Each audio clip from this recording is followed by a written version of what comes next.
welcome back to the Footy Show. Yes, it's been an interesting week. Yes, Arsenal have made it to the Champions League final, who will be playing Paris Saint-Germain. I didn't think it would happen, but with that kind of shit quality football, I guess something's bound to happen.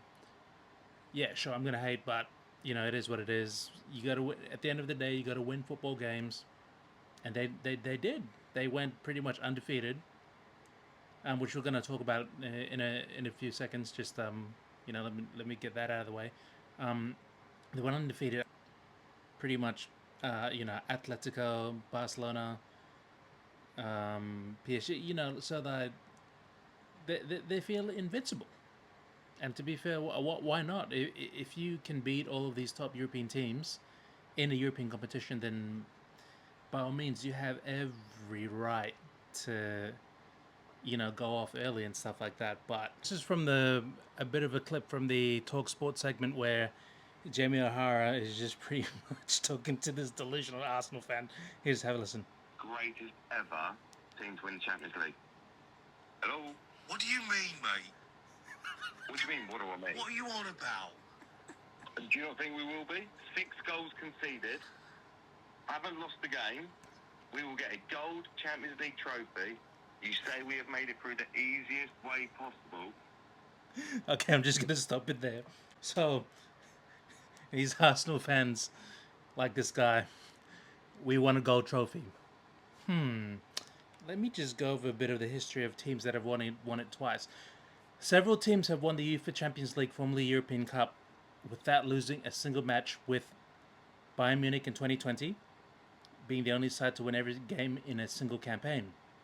Now, over the years, Liverpool 1980, 81, 83, 84, AC Milan 88, 89, 93, 94, Ajax 71, 72, 1994, 95, Manchester United 98, 99, 07, 08, Bayern Munich, as we just said, perfect record 219, 2020, Real Madrid 23, 24, Manchester City 2022, 23, Inter Milan 63, 64, Nottingham Forest 78, 79, Red Star Belgrade 1990, 91, Marseille 1992, 93, Barcelona 05, 06.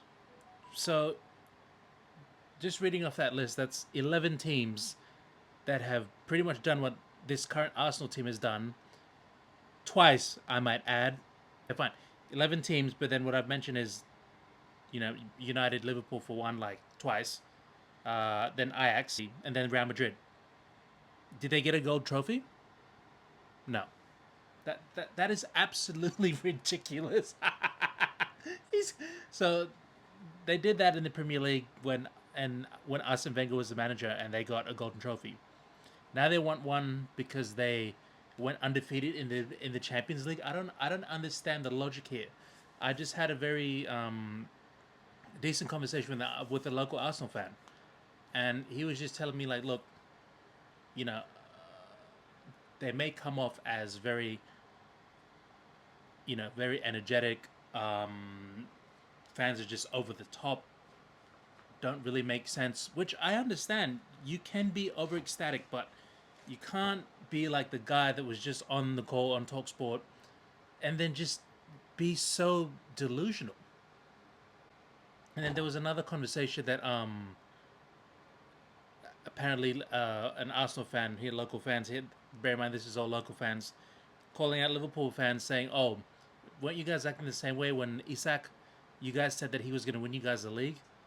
Isak was brought in to strengthen the team and to score goals, but unfortunately he started too late and he got injured. That's different." Arsenal fans now are like, this guy is pretty much just going over the top. This is exactly another reason why I don't feel respect. Like, they own it, but the majority in general, even local fans here, are just ridiculous, absolutely reckless. These guys, like, yeah, they're probably gonna win the Premier League, barring that City drop another point or drop another match because they've only got 3 more matches left. United we've got Champions League spot, so we need to keep winning our games to finish off the season strong.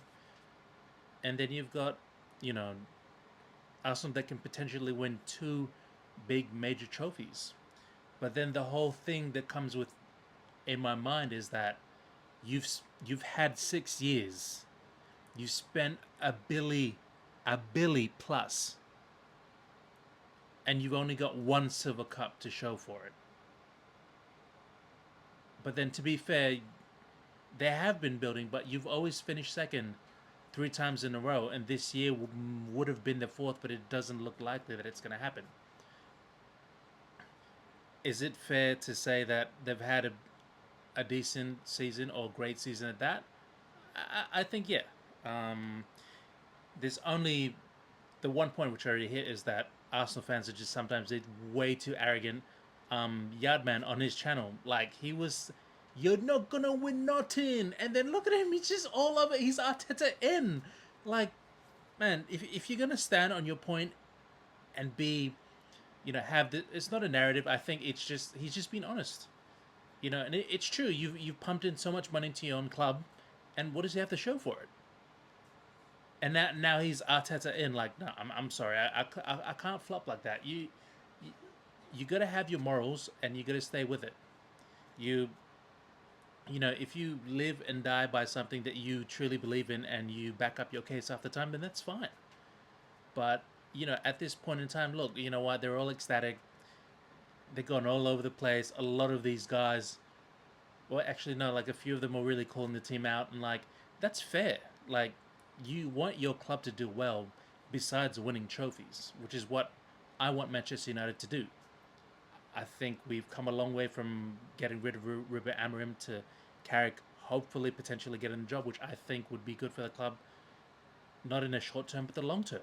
Look, it's worked somehow magically. Keep it, keep it going. There's no reason why you should kill that momentum now. But looking, at Arsenal going like, just think about the madness that will happen for like the next whole year. We're not going to hear the end of it. These guys are like going to be everywhere. Social media will be a total mess. I wouldn't be surprised if Facebook, Instagram, all those social media platforms just shut down for like 24 hours. And you know what? They have Arsenal fans. I'm gonna say this as a neutral fan, which as much as I hate Arsenal, I hate Liverpool, but you know what? You guys deserve your flowers. You've had, in my opinion, not the best season, but you've had a decent season. The only thing that I wish that I'd see much better from, apparently in a superior side from what you guys are saying, your quality of football is absolutely shit. I'm sorry, big teams don't scrape through over 2 legs just to get to a final or to get through the group stages. You've got elite players apparently. You got Saka. Like, Saka's only turned up in the last 2 games of the season, which is okay. But on the money that he's on, he should not be allowed to just show up whenever he wants and does the work. And at Manchester United, we have that problem with players that have been overpaid, like Marcus Rashford, Jadon Sancho, who've just turned the wrong page and they're on loan. So, looking ahead, I know me and like a lot of other people are definitely going to be watching that game 2 a.m. on May the 30th on a Sunday. I am so watching that game. I don't care what time it is. But then, barring that, they've still got to win the league before the Champions League, so a lot can happen in 3 games. But I don't think Arsenal are going to drop any more points, but City will put a lot more pressure on them moving forward. So, you know what? Good luck to Arsenal. And looks like this title race is about to come to a conclusion that we all maybe saw, or we just need to wait for it to just pan out.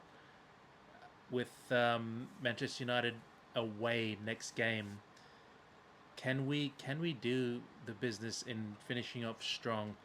And just to look, I don't even know who we're playing. That's so bad. Like that's how switched off I am. I'm so ready for the World Cup. Yep.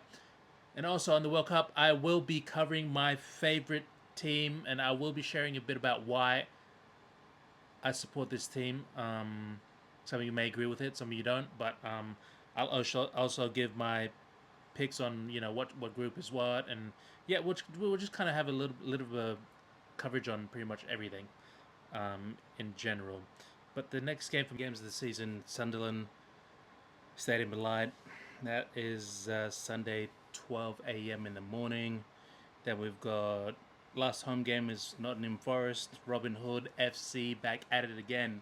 Can they swipe points to stay up in the top half? And I think they're almost just outside the top six. I'm not too sure. And then obviously, then the last one, Brighton, 3 a.m. on a Monday morning.